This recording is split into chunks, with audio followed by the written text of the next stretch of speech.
કોટડાસાગાણી તાલુકાના રાજગઢ ખાંડાધાર માર્ગ પર રાત્રિના બે બાઇક વચ્ચે અકસ્માતમાં બે બાઇક સામસામે અથડાતા બે યુવકોના મોત અને એક યુવક ગંભીર ઇજાગ્રસ્ત. અકસ્માતનો ભોગ બનેલ ઇજાગ્રસ્ત અને મૃતક યુવકોના મૃતદેહને ગોંડલ સરકારી હોસ્પિટલ ખસેડવામાં આવ્યા.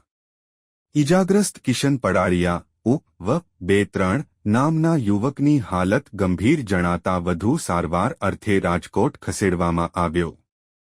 મૃતક બંને યુવકોમાં રોહિત દીપકભાઈ રાઠોડ ઉ.વ. 24 રહે રામોદ અને કરણભાઈ કમલેશભાઈ દિવેચા ઉ.વ. 28 રહે રાજકોટ મૂળ રામપરા નવાગામના હોવાની વિગતો.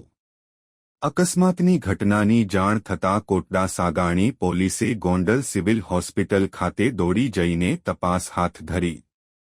હોસ્પિટલ ખાતે મોટી સંખ્યામાં સગા સંબંધી અને મિત્રો સહિતના લોકો એકઠા થયા હોવાની પણ વિગતો.